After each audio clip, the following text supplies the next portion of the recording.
Good afternoon, Mr. Chairman. This is Senate Bill 1066. This bill has to do with the historic tax credit. So in 2017, the legislature, I guess, provisionally enacted a $5 million cap on the amount that a single taxpayer can claim on a historic tax credit per year, but not a cap on the entire program or a cap by project. So, for example, if somebody had a $20 million credit to claim, they had to claim it over 5 years or 4 years instead of over in 1 year. And I think part of the idea was this, to try to generate some stability, predictability, and revenue projections. And it was not, I don't think it was a concern with the effectiveness of the program, utility of it, or anything like that. And if you look, the fiscal impact of this legislation that you have before you is zero, or it's indeterminate. But it is zero because it doesn't change. It doesn't really change what people can claim. It just changes the period of time over which they can claim it. So basically, what the bill says is that it raises the cap per taxpayer from 5 to 10, and then it says that in an enterprise zone it can go to 20. And a lot of these historic tax credit projects, the bigger ones, tend to be in enterprise zones because they tend to be sort of more depressed, underutilized industrial areas that we're trying to revitalize. So I would just like to say that, the historic tax credit program is an incredible program. When I lived in Arlington for about 3 years, I served on the Historic Affairs and Landmarks Review Board in Arlington. And we had jurisdiction over all the historic properties in Arlington County, and that made me familiar with the program. Today, I live in a historic district. I own a property that's on the National Register in New York. This bill wouldn't affect me at all. So I'm going to make that really clear. But I really believe in the effectiveness of the tax credit program. What this does affect are some of the largest projects in the state. So, for example, right now, the owner of the homestead is currently using historic tax credits in part to fund the renovation of the homestead. There's a $95 million project in Danville, Dan River Mills, where these credits are being used. There have been other projects in the state. You all might be familiar with the Icon building in Norfolk. There's a $50 million project there where that got redeveloped. According to DHR, this program generates $3.50 of value in every dollar for every taxpayer dollar that goes into it in the first 3 years of a project, and the entire project is funded by its revenue, by its tax revenues within 10, and it generates $5.35 for every dollar invested over 20 years. So I would just note that by making this adjustment, it's not going to affect our revenues. If you look at I think it was on the fiscal impact statement, or I believe it or no, there's some talking points that were distributed to you all, which shows the utilization of the credit. And you can see that since this cap was put in place in 2017, the number of taxpayers that are using the credit has not really gone materially up or down, and the amount of money that impact has not really gone up or down, which is why taking this back to 10 is not going to have a material impact either. So I would just submit that the only thing we're doing by limiting it to 5 right now is limiting the amount of investment that can be made into these big projects, and I think the community really loves these projects because we preserve our older buildings. There's a few people here to speak to it. And I would just say that if the committee has concern about the uncertainty with the number, the easy way to deal with that would be to just take the enterprise zone piece, the $20 million piece, carve that off, study it in your committee, your tax reform committee thing you're looking at, but leave the push from 5 to 10. Let's get that done now. That's a much smaller, I think, ask, but would still have a big impact because it could cut the number of investors required for a project in half by allowing somebody to take 10 instead of 5 million. That's what the bill does. And again, there's several people here to support it. It's a very popular program, and I hope we can get more done with it.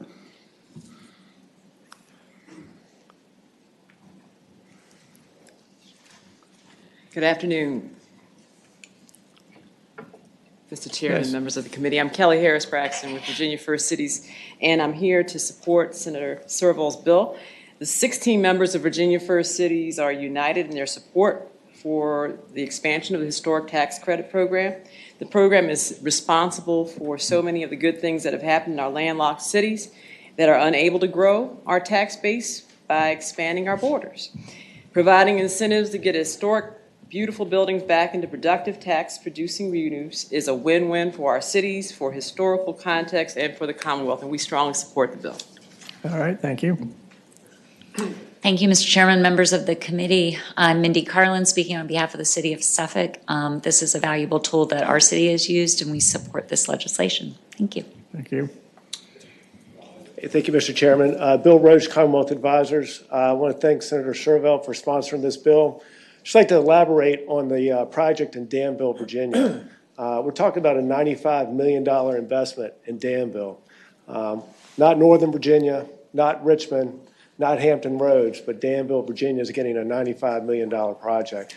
Who wouldn't be excited about that? Not only are we preserving a 600,000 square foot facility, but what the mayor is excited about is that this project is creating 300 construction jobs, 535 permanent residents will live there, and they're going to have 584 full-time employees working at the White Mill in Danville, Virginia. Okay, so we're talking about housing, job creation, and future economic growth. So when you think about this bill and how it's going to impact the budget, increasing it from 5 to 10 won't have as much of an impact as rising interest rates, supply chain issues, just issues, macroeconomic issues have more of an impact on this program than the $5 to $10 million increase. So I hope you view it favorably. Thank you. All right. Anybody opposed? Could someone from tax come up and help us in terms of the, what the impact of it might be, and what you did in terms of the fiscal impact statement? So. Sure. Good afternoon, Mr. Chairman. Kristen Collins from the Department of Taxation. So the prior to, I believe it was 2017, there was no limitation on the credit. And when the $5 million limit was put in at that time, the General Assembly assumed a $10 million revenue savings because there was a lot of inconsistency before that was in place in terms of how much was claimed. Some years it was up to $100 million.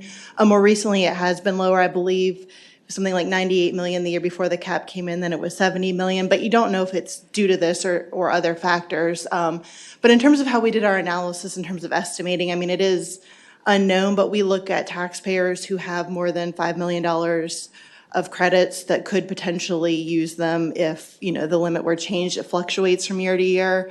We looked over the past several years and it was around anywhere from, it's fewer than 4 taxpayers, so I can't say the number, but it fluctuated. It wasn't very many taxpayers each year.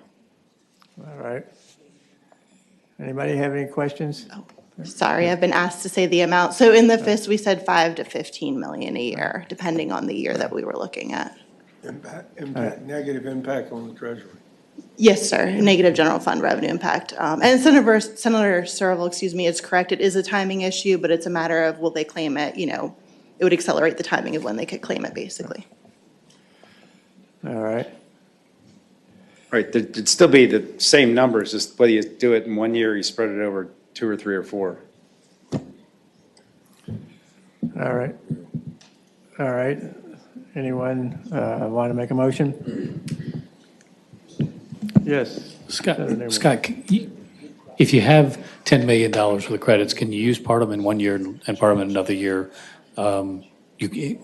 They don't expire at the end of the year, so you could still spread them out to cover your Correct. tax. But it's harder to get investors to make the commitment because they have less certainty about their tax liability in the future years, and so that's why they prefer to get it up front. Mr. Chairman, Like I think I'm making your case. I think that it means that just because you have the credit doesn't mean you're going to use it that year. In other words, it may spread in part itself out over some time. Right. My bill basically shortens the spread. Yeah. And like I said, if there's concern about the $20 million in the enterprise zones, which would be a quadrupling of what's existing, you push that to the study, leave it at the 5 to 10. That would be sort of a middle ground while you study the rest. All right. Does anyone want to make a motion?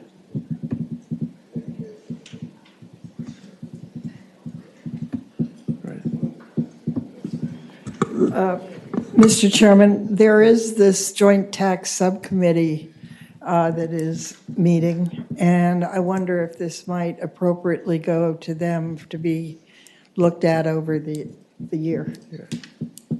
And I guess I would so move. All right, well, the motion to send this, to pass it by indefinitely and send it to the Joint Tax Subcommittee that we've established. Is there a second? I'll second. All right, we have a motion and a second. If there's no further discussion, call the roll. Senator Saslaw. Aye. Senator Norment. Aye. Senator Newman. Senator McClellan. Senator Howe. Aye. Senator Barker. Aye. 6 ayes, 0 noes.